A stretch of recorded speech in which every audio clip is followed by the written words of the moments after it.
Thank you so much for spending your evening with us at this special panel, MTA and Accessibility, a conversation with leadership.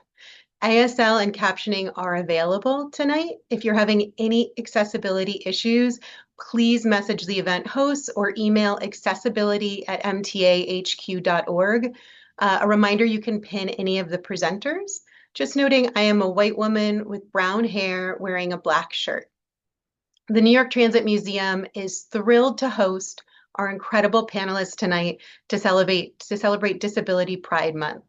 You will hear directly from MTA leadership about the inspiring future of accessibility at the MTA. The museum is currently celebrating its 50th anniversary, and if you enjoy learning about the past, present, and future of mass transit in the New York region and are new to museum programs, I highly encourage you to sign up for our newsletter and check out our programs calendar. We have so many wonderful events and programming coming up. We also have a new app that launched as part of our 50th anniversary, and yesterday we launched a new quiz on accessibility. You can download the app from the Apple Store or Google Play. It's free. Information was included on how to download in the reminder email for tonight, and a link will also be shared in the chat. In preparation for the accessibility quiz, we did a little research in our archives and found some interesting elevators facts to share with you before we get started. The first elevator in a New York City subway station was opened on March 17, 1906, at the Mott Avenue station, which is now known as 149th Street Grand Concourse, which serves the 2, 4, and 5 lines today. That was quickly followed the same year by 168th Street, the 1 line, and the 181st Street 1 line stop. And then elevators were actually used even earlier than that in the elevated lines that ran through Manhattan before the subway.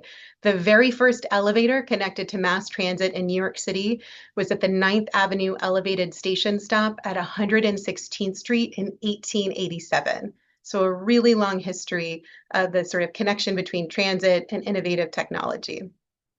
36 years ago today, on July 26, 1990, the Americans with Disabilities Act was signed into law. But even before its passage, the MTA led with the first fully accessible bus fleet in the country and offered paratransit services to New Yorkers. The MTA has continued to make great strides in creating a truly accessible mass transit system in the region in recent years.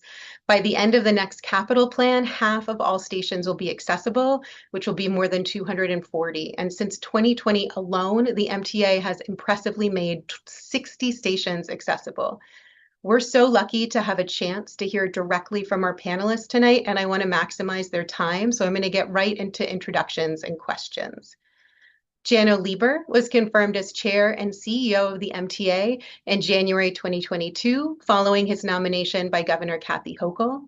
In this position, he provides strategic, financial, and operational leadership for the MTA, which is the largest public transportation agency in North America.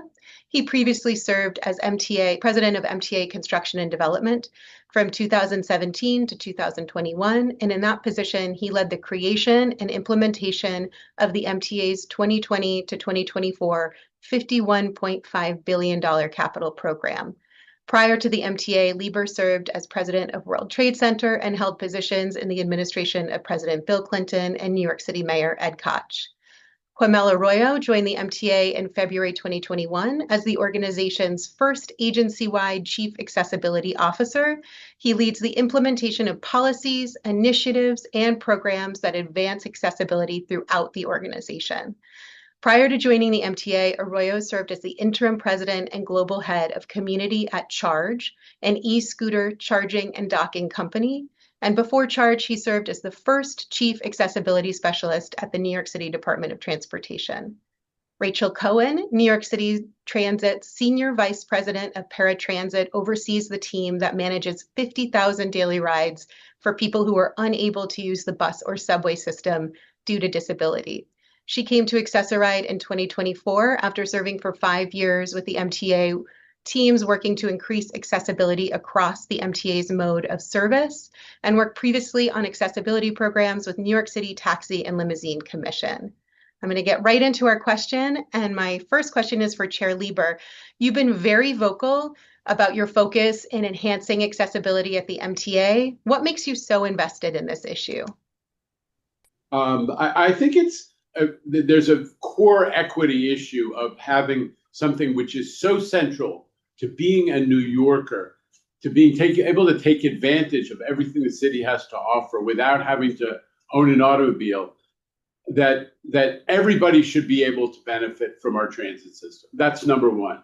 There's also a business reality for New York, which is one of the great things about New York is it's a great place to grow old. So we need our seniors to be able to use the transit system. We need tourists because we depend on tourism to be able to get around with luggage.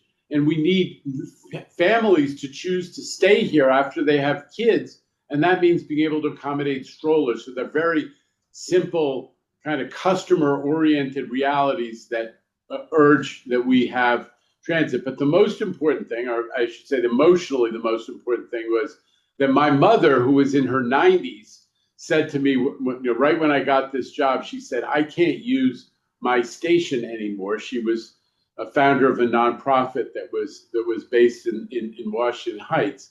I can't use my station anymore.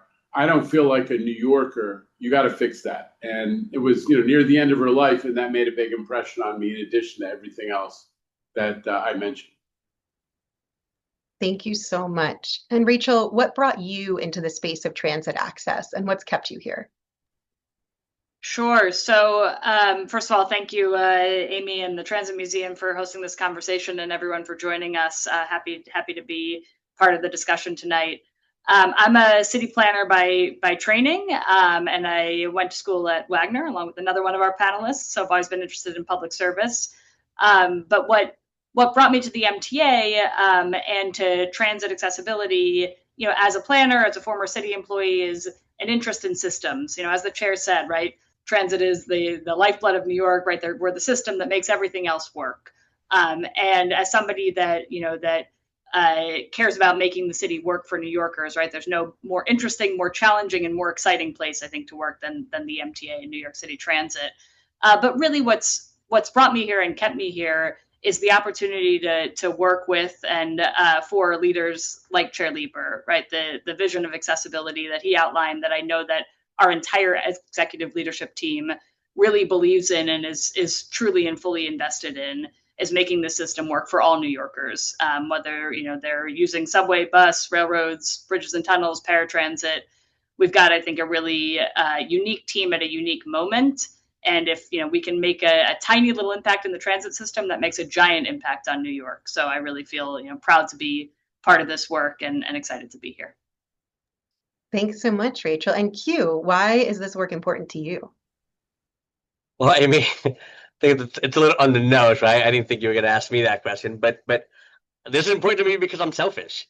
As a person with a disability, this is personal to me. But all kidding aside, I want everybody to be selfish about this topic because if we're lucky and we age, we'll all engage with some form of disability, whether it's hearing, visual, or gait. We won't be able to cross the street as fast as we do today. Accessibility and disability is a universal part of life, and we need to embrace that.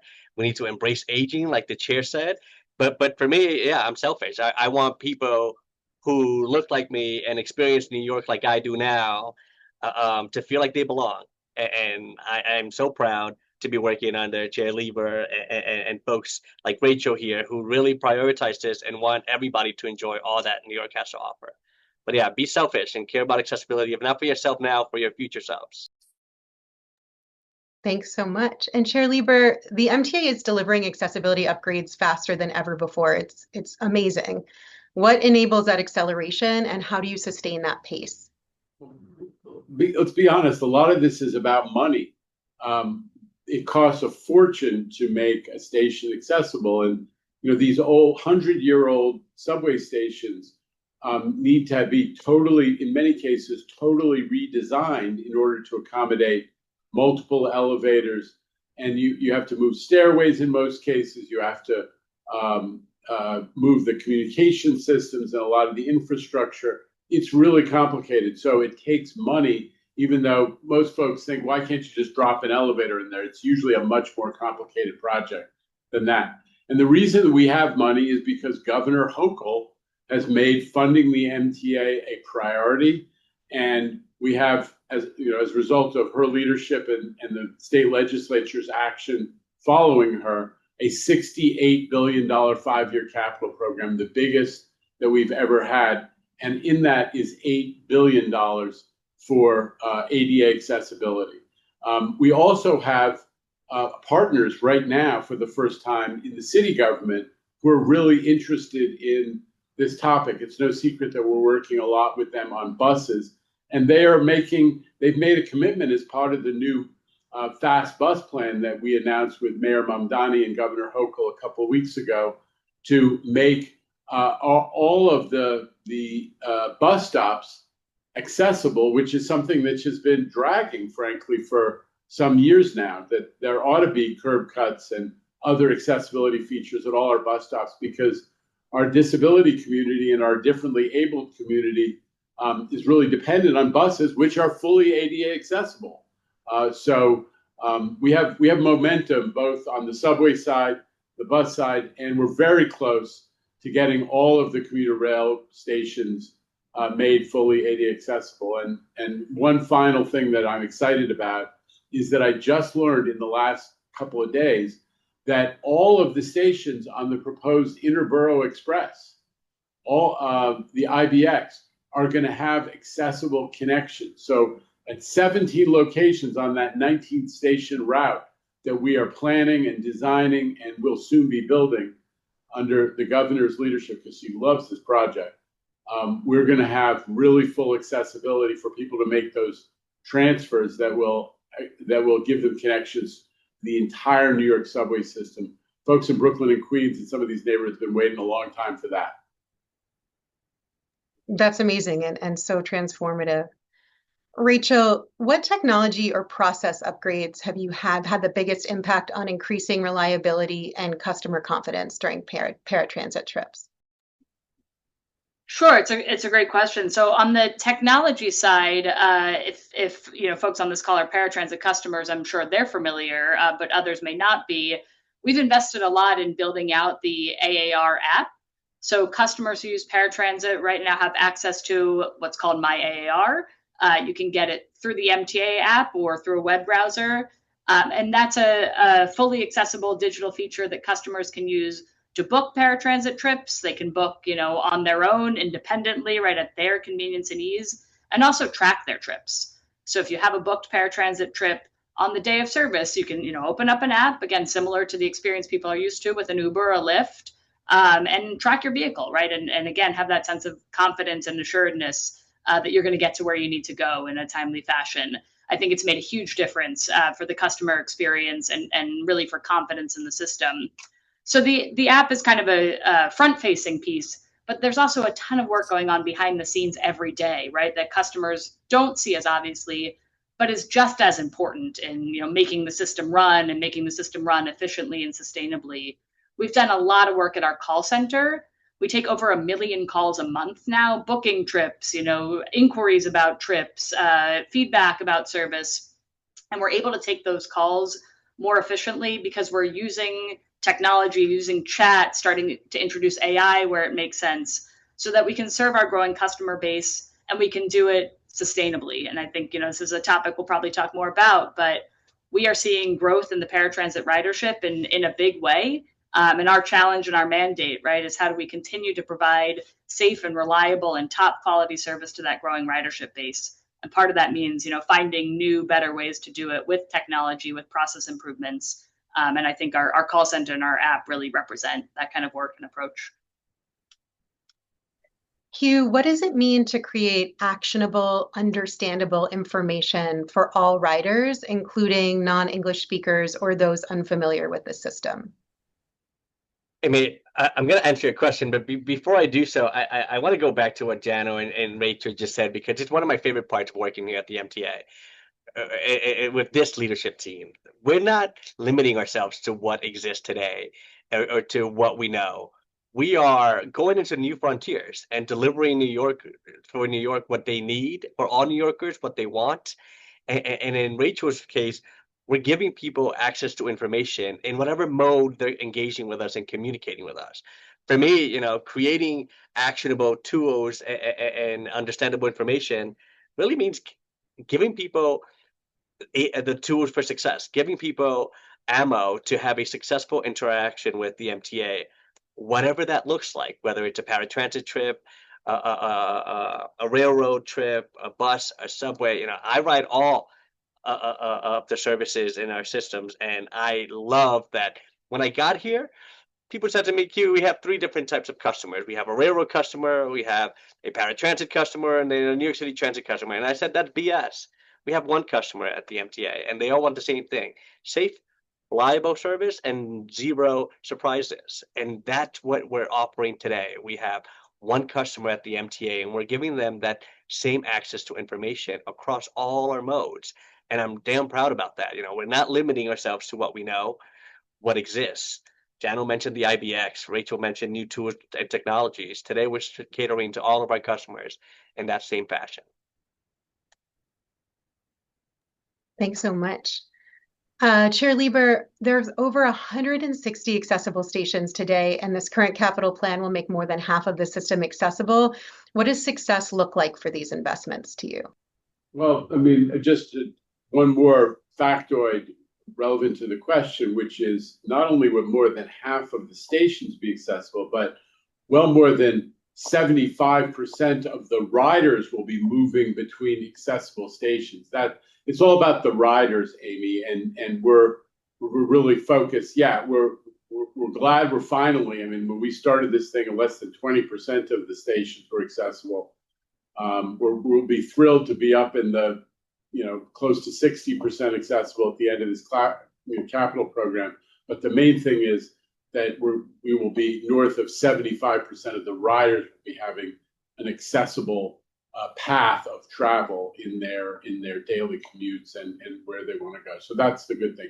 What does success look like? It's simple. You look at the map, the subway map. All New Yorkers know that map. They interact with it. They have opinions sometimes about which version of the map they like better, lowers, but the map is like, that's the map of how to enjoy New York. And I want to make sure that the map is the same for a person who's whether they're in a wheelchair, whether they have a stroller, whether they're trying to bring a shopping cart because they're doing their shopping instead of going in a car to a mall. They're trying to do their shopping, whether they're tourists with luggage. The same map. That's what success looks like.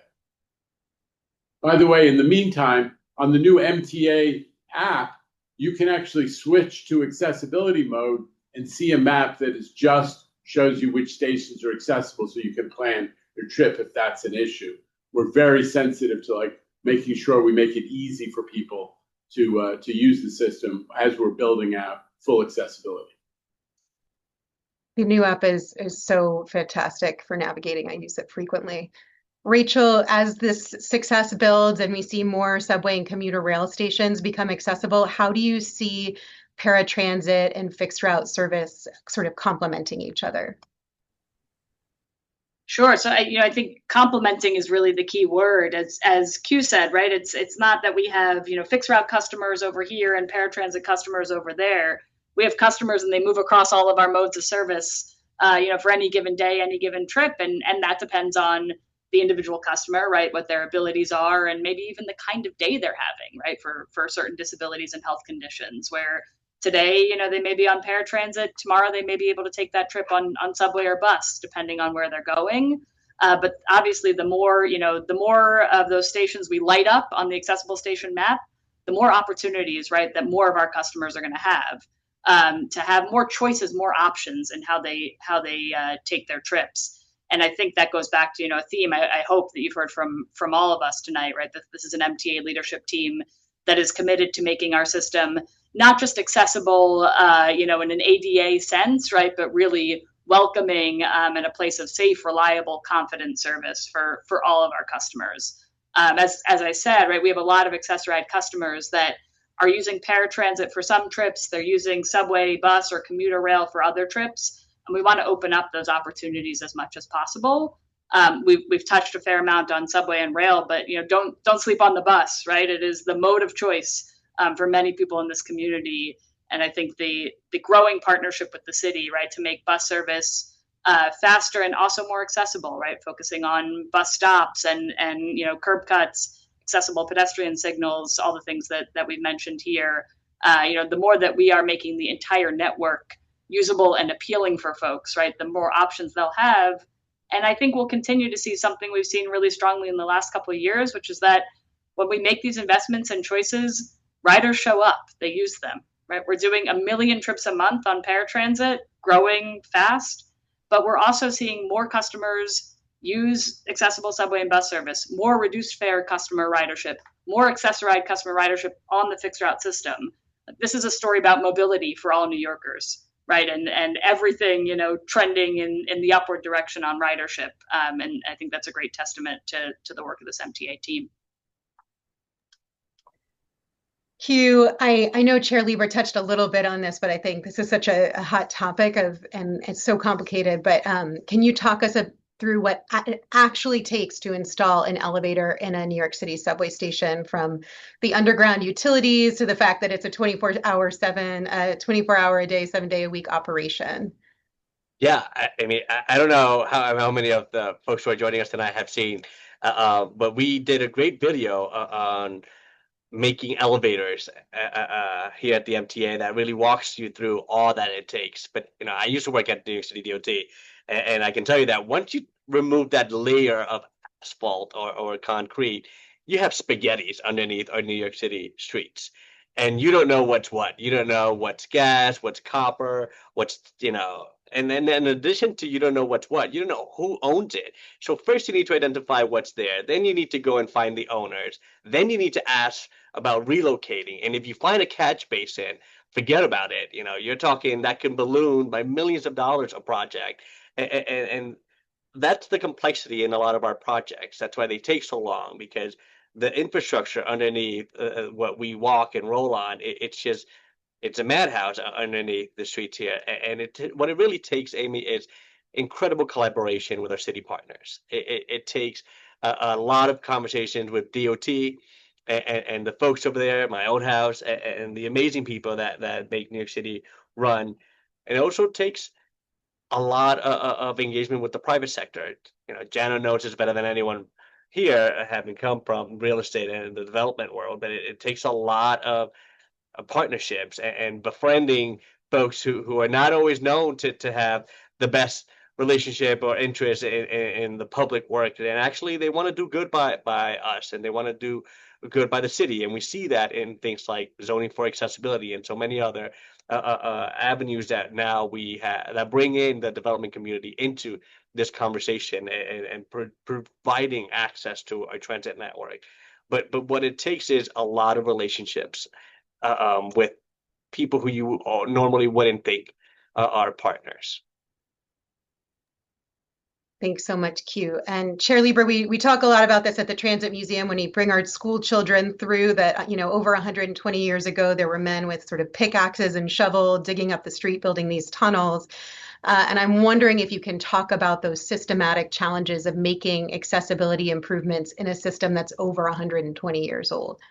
Yeah, I think we're coming back again to the same topics. There are physical challenges, which is the below grade conditions, which is the utilities, the fact that a lot of our utilities are very old, that the records that would tell you exactly where they're located are highly imperfect, that the subway system was built in an era where there are a lot of design and engineering decisions which are made on the spot, which were not always perfectly recorded in the documents that are filed away in the dusty pigeonholes of the archives, right? So that's what Q's talking about. But I'm going to talk about some of the other things that he's alluding to. Among the challenges of getting all of these subway stations made accessible, along with a ton of other work, $68 billion worth of work over the next 5 years that we're in the middle of, is the contractor capacity. You need to have contractors who know what they're doing in the New York City subway environment, who are familiar with, all of the elements, whether it's the communications infrastructure, the actual train operations facilities, the pump rooms, the electrical transmission, and so on and so on. So you need to have a lot of contracting capacity, and that's been one of the challenges. You want contractors because you want to get all the work done, but you also want contractors because you want competition when the bids are being done for allocating the work because you want a good price. We need the other challenges frequently, and usually you need to do outages. You need to shut down service in a station in order to get a lot of work done, right? Whether it means you don't have the stairways available or you don't have all of the technology available because you're moving it around, or the literal construction work, which sometimes includes dynamite and blasting, as it has at 81st and Central Park West, right next to the Hayden Planetarium. We dug a hole that's really like a huge blasting exercise in Manhattan bedrock.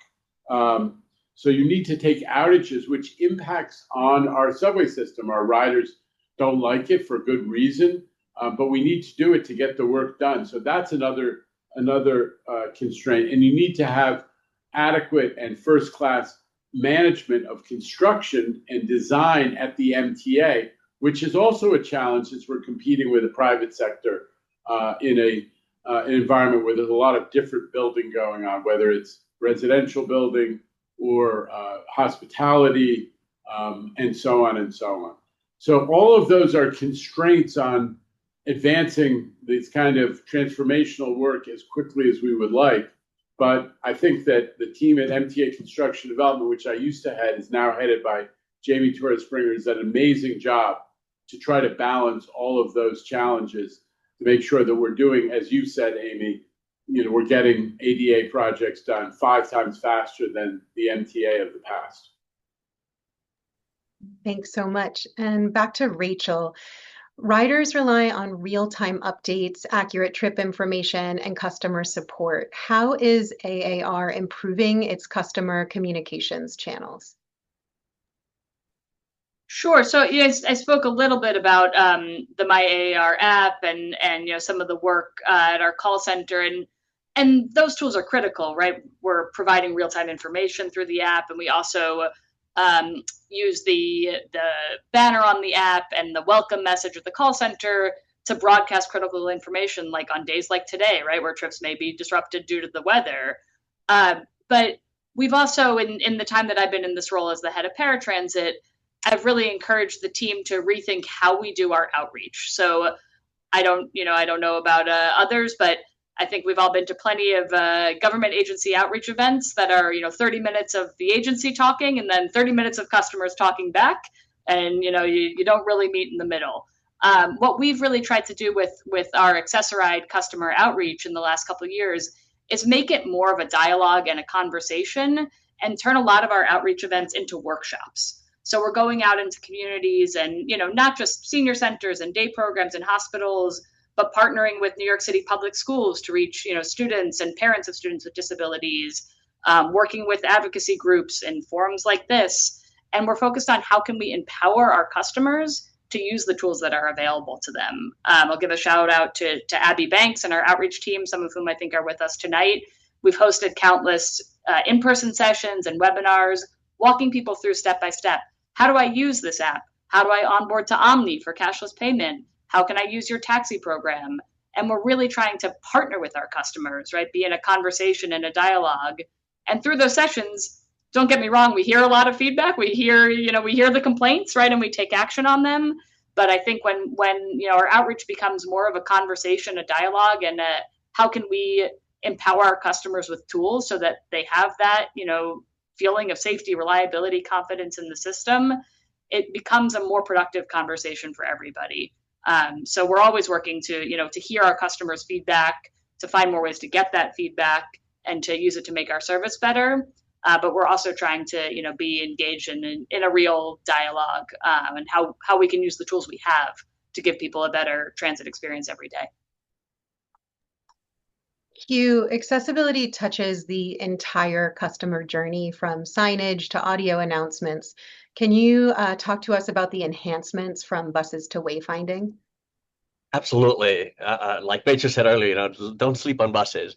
Our buses are not only our most reliable form of accessible transportation, and we see that by how many people with disabilities use the bus and rely on the bus. And we had an accessible bus system before the ADA forced us to do that. So we're really proud of our bus system here in New York, which is why I'm so excited about this bus plan with this mayor and the city of New York. Because as Janno said, we need those 16,000 bus stops to be accessible, to those sidewalks, those medians to work. But separate from that, you also heard from Janno, 80% of our capital plan is state of good repair work. That means staircases being replaced and replenished, new handrails. That means existing infrastructure being brought to a state of good repair. That means, for so many people with disabilities who couldn't care less about an elevator, the escalators, the stairs that they rely on, the walkways are going to be rehabbed and brought to a state of good repair. That means that they'll be functioning and working for years to come. So important, and it's really critical that we focus and we celebrate that investment, because state of good repair is that not very sexy work. You're not going to get a ribbon cutting for that, for something that you replace or that you made good again. But it is essential to deliver daily access to our transit network. I am extremely proud of the work that we're doing on wayfinding. As someone whose English was not their first language, I am really excited about our program with Navalence, delivering wayfinding for low vision and blind pedestrians and users in our subway systems and our bus systems. But of the 10,000 hits that we see in Navalence every month, about 2,000, a little bit more, are for low vision and blind folks. Over 7,000 hits are sighted people who are looking for a better way of getting customer information. And what I love most about that is that we're seeing that over a dozen different languages are being accessed in that system. People who do not understand English, whose English is not their first language, are coming to us, leveraging a product that was delivered for low vision and blind people. Sighted people are using to get access to information in their native tongues. And in New York City, we speak over 180 languages. And last year, we saw over 60 million tourists coming into the city. For us to keep that welcoming feel that tourists get when they come here, we need to provide access to information in their native tongues. And that's what Navalence is delivering. So for me, successful wayfinding, really truly an accessible system also means a system in which people who do not understand English can get information about service changes, about anything in a sign that's posted up. They can scan a QR code and get access to that same level of information in whatever language they speak. That is an accessibility enhancements. And we're killing two birds with one stone. That same product is delivering access not only to low vision and blind folks, but to our tourists and our New Yorkers who do not speak English, like I didn't when I first came here. So we're really excited, and that's what we're doing here. We're creating a system that lets our riders know that it was built with them in mind, because before they tell us about their issue or whatever hardship they face in navigating the system, we're designing for it. We're building for that solution so that they know that they belong, because we provided for their needs before they ever told us about it. Thanks so much, Q. Chair Lieber, in one sentence or less, what are you most excited about the future of accessibility at the MTA? Well, I'm never capable of answering a question in one sentence, so give up the ghost on that. But I'll say maximum inclusion. I have always been passionate about the things that New Yorkers share: transit, libraries, parks, the thing that make us put us together, even though there's still a lot of economic separation and housing segregation, just a reality of our world. So the inclusionary aspect of accessibility really makes me excited, but also showing New Yorkers that we can take on things that are seemingly intractable problems. Like, how do you make 500 subway stations, 8 that were built 100 years ago or more, accessible, given all the constraints, the fiscal constraints and the financial constraints and so on, and to prove to them that it can be done. The same way that congestion pricing has proved to New Yorkers that we can take big swings and make a difference in people's lives very quickly. Less traffic, fewer car accidents where pedestrians and cyclists get injured, better air quality, faster commutes, money for transit. That's what congestion pricing has delivered, and it demonstrated almost immediately. Accessibility in our subway system has taken a little bit longer than congestion pricing to show results, but I believe it will demonstrate to New Yorkers yet again that we can take on and solve the big problems and give them confidence that if we pull together, a lot can be accomplished. Amy, I'm going to take advantage of the moment to say thank you to you and to the Transit Museum because I have to sign off. But there's nothing that Q and Rachel Cohen can't answer on all these topics. And I'm really grateful to you and the Transit Museum for including us in this. Thank you so much, Chair Lieber. It was really an honor to have you with us tonight, and we so appreciate your time. Have a wonderful evening. Rachel, I'm going to go back to something you sort of briefly touched on earlier, which is Omni. And so I wanted to ask you what the integration of AAR with Omni means for customers and how it will enhance the customer experience. Great. Yeah, so I briefly mentioned earlier educating paratransit customers on how to use Omni. So if anybody is not familiar, right, Omni is our tap and go contactless payment system for New York City Transit. And as of late last year, beginning of this year, all paratransit customers are part of the Omni system. And I would say at a baseline level, like that's important in and of itself, right? Accessorized vehicles do not have fare boxes. We never had the Metro card for reasons we won't go into on the session here tonight. But I think from my perspective and my prior work with Q's team, it was absolutely critical to us that paratransit customers be part of the Omni experience, right, and have access to the options that cashless payment, that account-based payment offers. So all Accessoride customers now have an Omni AAR card. It's got their picture on it. It's their ID that they show when they get on an Accessoride vehicle or a taxi broker vehicle for their paratransit trip. It's also their tap and go card for the subway and bus system. And Accessoride customers are able to participate in a program where if they're eligible, they can actually take free trips on the subway and bus system when they're able to use Fixed Route. So our approach to Omni was, number one, like bring paratransit into the fold, right? And make sure that all of our transit customers have access to tools and access to the same experiences and options, right, as one another. Number two, try to simplify, right? Instead of having one card for your Accessoride ID and a different Metro card for subway and bus, like put it together, make things easier for the customer and just clearer for everybody. And number three, the Accessoride Omni experience is really designed to be easy and seamless. So again, we don't have tap and go validators on our vehicles because they're not doing the volume, right, that bus is doing with so many people. And we do a lot of trips in vehicles that are TLC licensed vehicles. They're not owned by the MTA. So everything's account-based. So for a paratransit customer, if they want to use Omni, they get their card, they load money onto their account through any of the channels, in person, online, mobile sales van, on the phone. And then when they take an Accessoride trip, it just automatically debits the fare from their Omni account at the end of the trip. So it's really like a set it and forget it. And it's an option customers have. They don't have to use Omni. Cash remains an option for Accessoride, but it's something that we're seeing every day. More and more customers are using Omni and they're joining our webinars, our training sessions, right? They're asking questions, they're getting onboarded. And again, I'm excited that not just that we're delivering this, but that the approach that we've taken, as Q has said, right, is one that we're really, trying our best, right, to listen to our customers, to hear the feedback, to design a system that works for people that are coming from a lot of different entry points. Thanks so much. And I think this is a nice segue to the next question for Q, which is really, we're talking a lot about the customer experience and those sorts of impacts, but how I want to think a little bit about the internal culture at the MTA, because accessibility is about both the customer experience and the organizational culture. So I'm wondering how employee training is evolving to support accessibility as a core value. That's a really good question, Amy.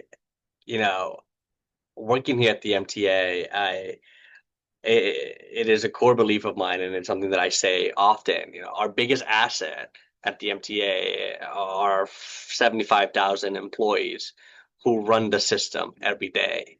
There are our paratransit drivers, our bus drivers, our conductors on the railroads and the trains. They are our biggest asset here, and their success is the agency's success.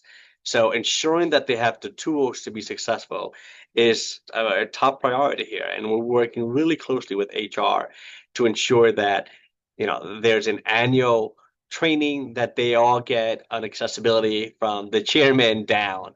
Everyone is getting trained on accessibility because it's really important to my team and I that everyone is equipped with the tools to have, you know, sometimes an awkward conversation, a difficult conversation, and I want them to feel comfortable having that uncomfortable conversation.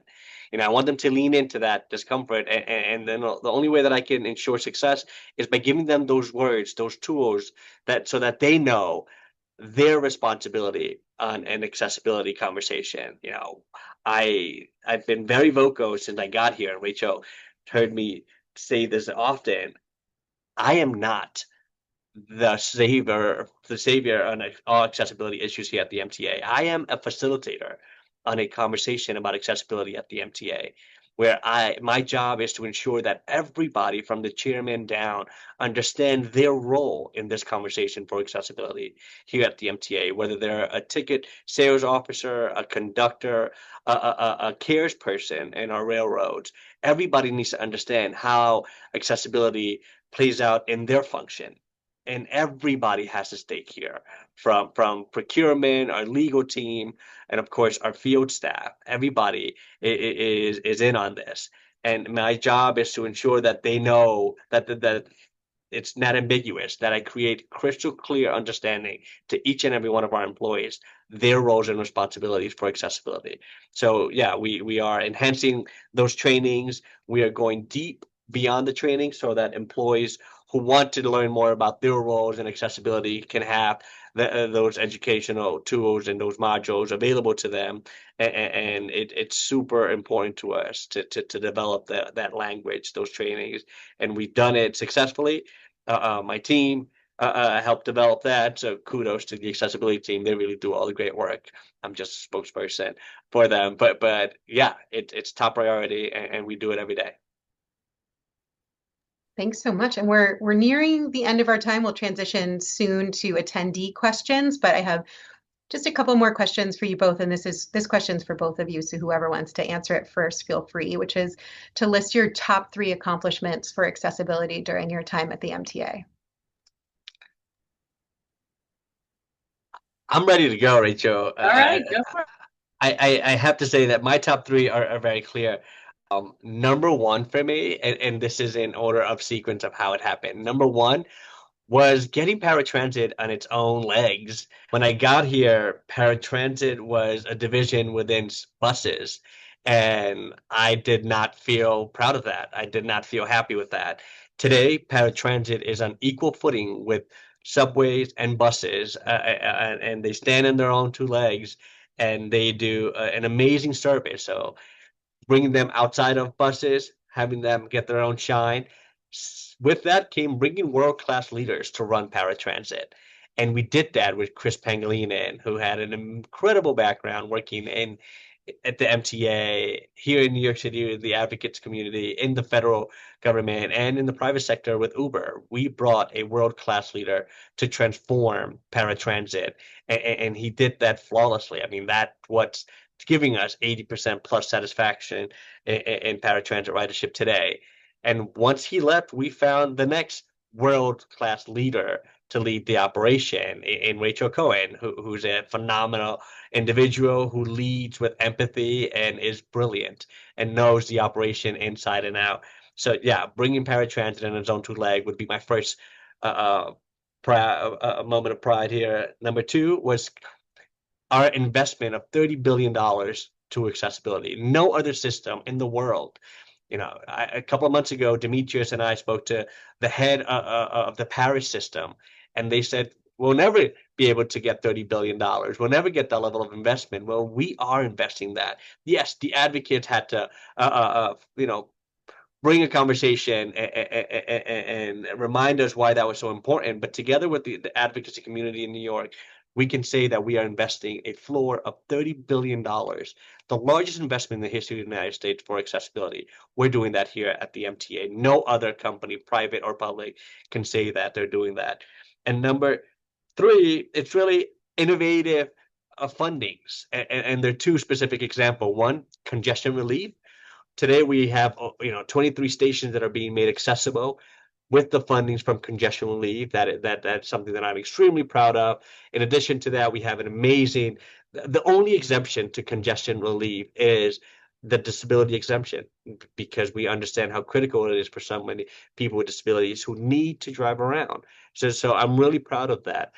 So it's the money and the exemption, and on par with the money. You already heard me talk about it, but zoning for accessibility is a brilliant codification to the building's zoning rules that now compel every developer to come to the MTA and offer us easement space in their development to add in a new escalator, stairwell, an elevator at a station that's not made accessible, or like you see at Nevin Street, to make a boarding platform accessible. We're getting really creative, and the MTA is no longer investing money alone. The private sector, the development community is in on it, and we're going to get to full accessibility a lot faster than ever before we had it alone. So those are my top three.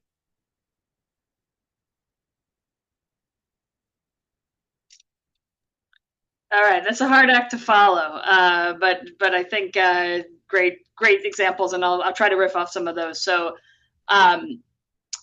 you said at the top, Q, that we should all be selfishly interested in accessibility, right? So I would list our work on the open stroller program on buses as one of my top accomplishments, or projects that we've worked on. Not just because of what we did, right? So we looked at our bus seating design, right, and found ways to add more flexibility so that parents and caregivers of children with strollers can now get on the bus without having to hold their kid in their arms and fold their stroller. And I've watched this program play out over the course of my now 5-year-old son's first 5 years of his life, right? So it feels very, very personal. And two things about that, we've heard, just the feedback we've heard is incredible, right? The things that people have said about how this has changed their entire, experience of using transit, having the option to get on the bus, like this is truly, right, what having the system be accessible for this user group looks like. And that's what we're trying to create, right, for so many New Yorkers. But it was also the way we did it. We pulled together, working, under Q's leadership and the team, we pulled together a working group with disability advocates, parent advocates, bus operators, union representatives, Department of Buses, operations planning, right? And we sat over the course of months. We met, we went out, we looked at buses, we looked at what other cities do. Like, we had a real conversation about what we could do in our system that would really make a difference, but was also practical, maintainable, wouldn't detract from the experience of other riders. And we came up with a solution that, it's not perfect, right? And it has to look different on different buses in our fleet, but I think really moves the ball forward in the conversation, and it's so tangible. And really, we've heard from our customers, right, how big a difference that makes in their life. So that's number one. Number two, I would say, is the Access-Ride Broker program.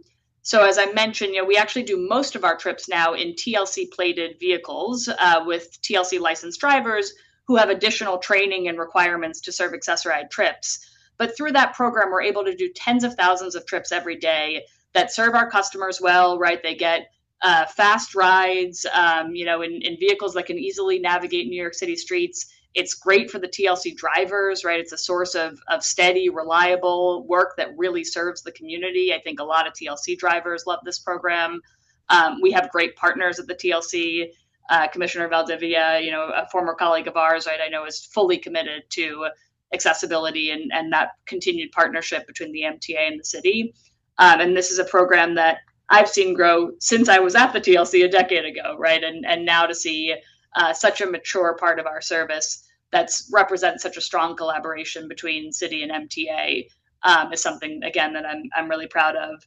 And I think I'll kind of end where Q started on training and culture. So just yesterday, I was at the first day of new hire orientation for New York City Transit employees. giving, a greeting from the MTA leadership team to a group of about 100 new employees. And they are like fare collectors and station agents and cleaners, all kinds of titles all across the agency. But to talk to that room about how accessibility is part of what they do when they're, doing fare inspections on the bus, and they have to know what's reduced fare and what's accessorized, zero fare, and how do I interact with somebody who may have an invisible disability? Like, the fact that that dialogue is happening, and it's literally happening from day one when new employees start at New York City Transit, I think just represents the amount of culture change that we've seen over the relatively short amount of time I've been here. And I think the thing about training and employee engagement also is that it's never done. I think I'd be the first to say, and maybe Q would be the second, we got a lot of work left to do, right? And none of this is about kind of claiming victory. But I think that, from across the gamut, right, from policy choices and capital investments and operating, structural changes, I hope, right, that folks can see all, that this represents in terms of the approach that we're taking to being truly, fully invested in this mission and this goal. Thank you both so much. It's so wonderful to hear from this leadership team and be reminded that you're all New Yorkers, you're using the system, your families are using the system, and you're really thinking about how to make it the best it can be, in spite of the complexities. So we really appreciate your time tonight. I have one more super quick question for you both, and then we'll turn it over to our attendee questions. So in one word, what does accessibility mean to you? Opportunity. Independence. Fantastic. So I'm going to turn over the question portion from the attendees over to the wonderful Charlie Cohen from MTA Accessibility. Please put any questions you have in our chat, and we'll do our best to get to as many as we can tonight. If we don't answer your question tonight, please reach out to accessibility@mtahq.org. They take all of your inquiries really seriously and want to make sure they're addressing all of your questions. So Charlie, I'm going to turn it over to you for the first question. Thank you, everyone, and good evening.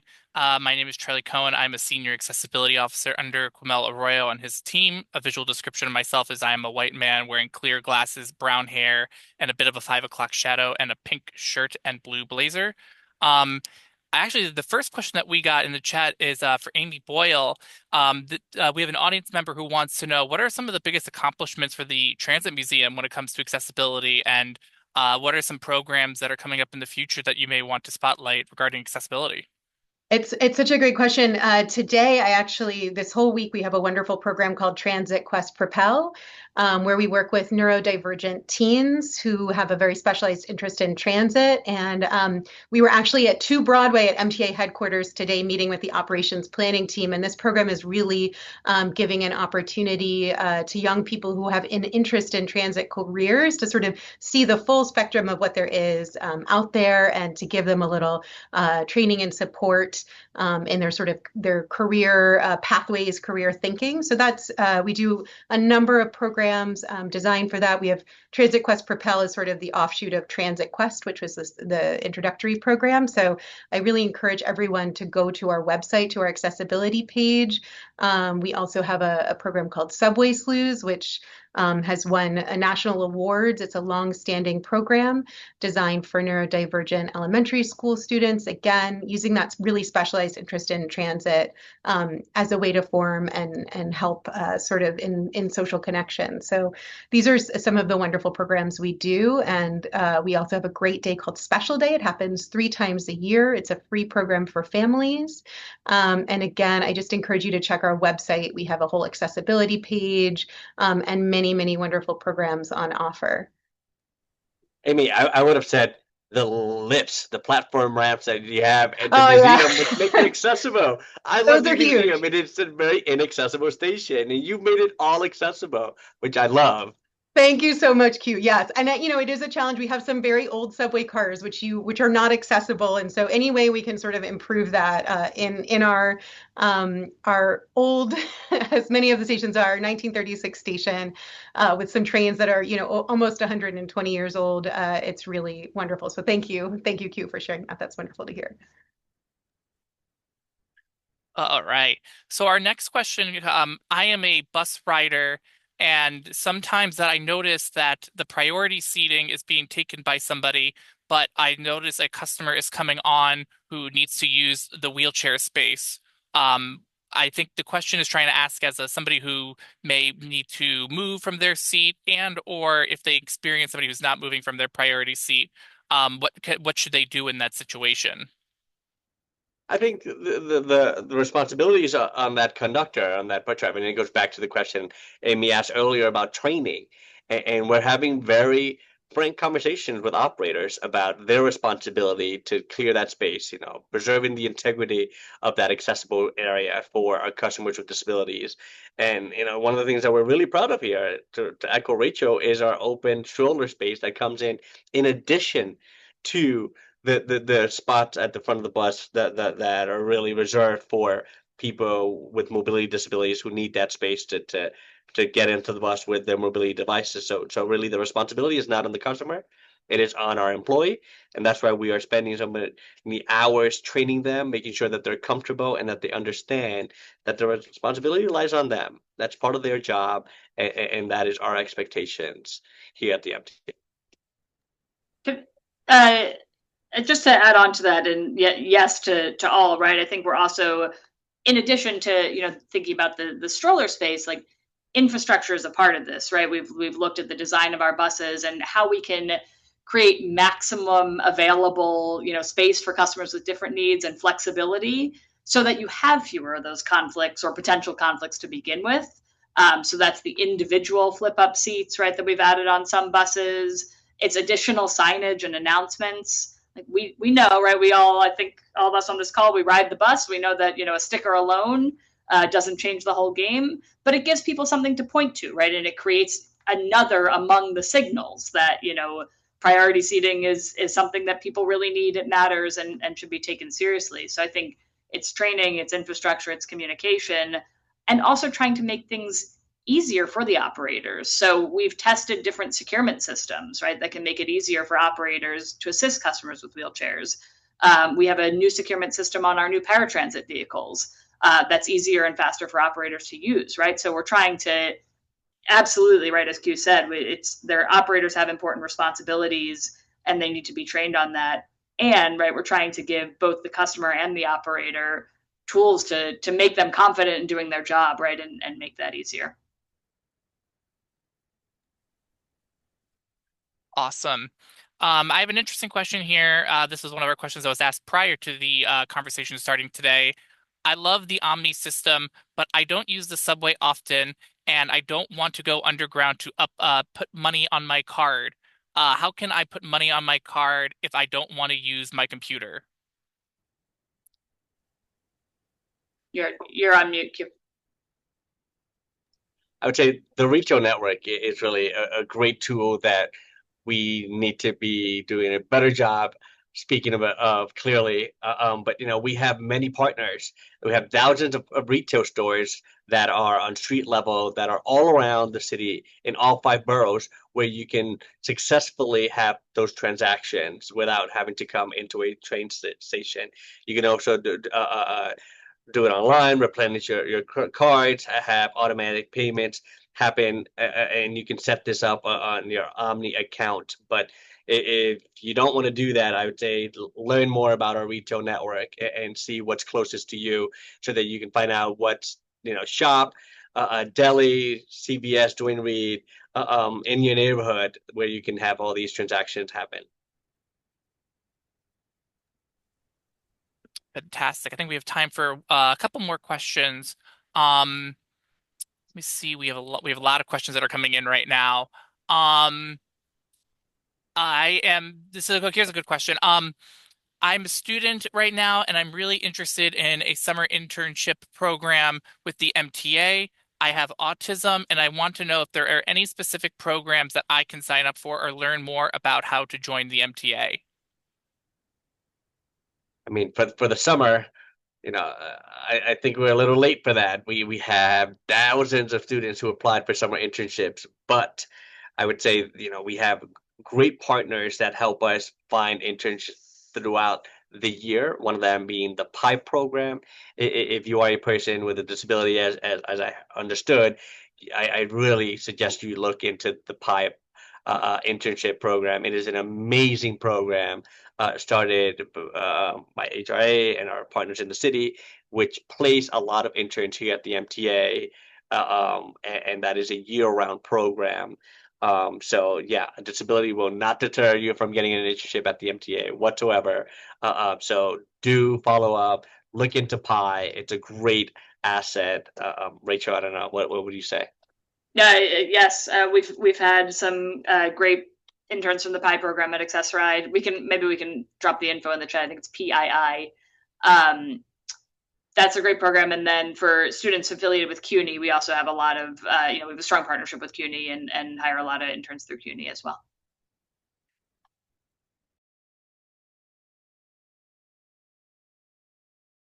Ooh, Charlie, you're on mute. Yes.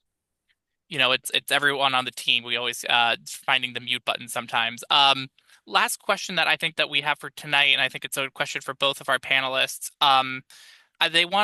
Folks want to learn more about how they can connect to our teams. They can get more information about whether it's accessibility of the MTA as a whole, or learning more about the paratransit system here in New York City.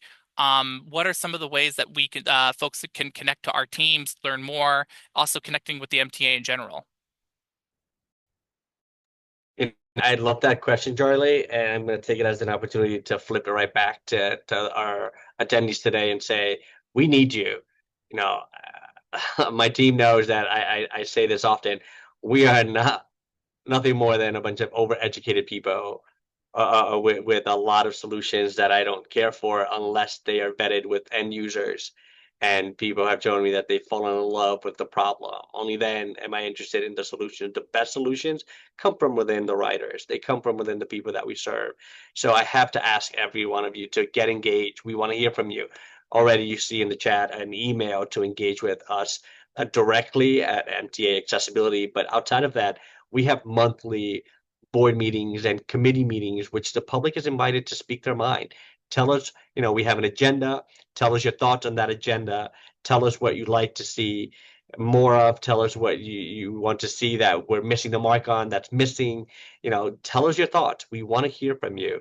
And we will find solutions, the best solutions, when you come forward and tell us what's in your head, how we can enhance the operations. Rachel, I'm sure you have some thoughts on that. Yeah, absolutely. I think one of the themes that we've talked about tonight is the one MTA, right? That we don't have, siloed customer bases. That said, right, paratransit is a very, personalized service in a lot of ways. So we do have a lot of direct interaction with customers who use paratransit.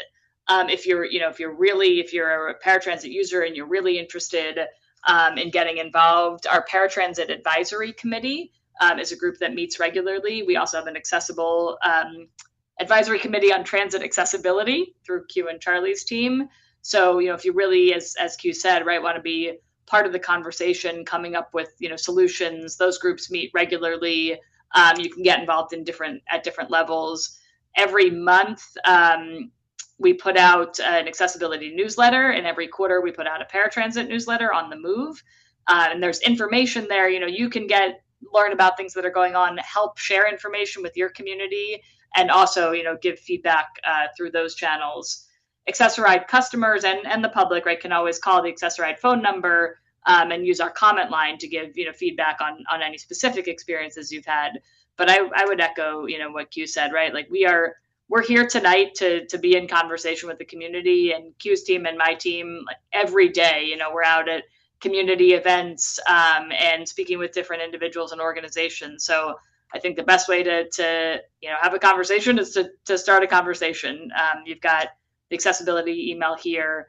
Our teams, partner very closely together. So we're happy to use tonight as a launching point, right, and have hopefully some good spirited follow-up discussions. And before we go, we're not perfect, right? We'll be the first to say it. Rachel and I were just chatting about the fact that we forgot to give audio descriptions of ourselves. I'm a Latino male sitting in a wheelchair, which you cannot see, but I'm wearing a white shirt and a blue blazer and clear glasses. We're not perfect, and together we'll get as close to perfection as possible. On our own, it'll take us a while, clearly, as you can clearly hear. Rachel, do you want to give an audio description? It was your idea. Sure, thanks. I am a white woman. I'm also wearing glasses that I guess are not clear, and kind of maroon dress and tan blazer that you really can't see it in this terrible lighting. And I think, yeah, I have spent many an hour talking to many of the folks in this call and in this meeting, talking about all the areas that we can improve and we need to improve. And maybe that's a good place to land, right? We are, I think, very aware, because we are users of the system and friends and family members and colleagues of transit riders, right? That see all of the flaws when we use the system every day, but we also see all the opportunities, right, to drive things forward and try to leave things better than we found them. Yeah. And Amy, before we drop, I want to say thank you so much to you and your team for all the work that you do at the Transit Museum, archiving our history, but also celebrating all the new frontiers that we're breaking. I look forward to seeing more of paratransit at the Transit Museum, and we expand on the IBX and Second Avenue. I'm sure that you and your team will chronicle that with amazing exhibits as you always provide. So thank you for today, but also for all that you and your team do daily for the MTA. Thanks so much, Q and Rachel. It was so wonderful to have you tonight. And thanks for everyone joining us. It's our 50th anniversary at the Transit Museum. Please download this app, test your accessibility knowledge. I gave you a hint on one of the questions at the start of the intro, so you should at least get one right. And we have so many wonderful programs happening. So please join our newsletter, check out our website. And again, thank you, this accessibility team, Q and Rachel, everyone, for making this program possible. Every year when we get to highlight all of your work, it's just such a treat and a privilege. And just a reminder of what an incredible leadership team we have at the MTA, ushering us into this new era of transit in New York. So thank you for the work you do day in and day out to make all of our rides better throughout the city. I hope everyone stays safe and dry tonight. I know it's another stormy one. And hope everyone's home safe watching this Zoom. And again, thank you so much for joining. Any questions that weren't answered, I'll just say one last time, accessibility@mtahq.org. Thank you so much. Have a wonderful evening, everyone. Thank you, everyone. Thank you, Transit Museum. Happy Disability Pride Month.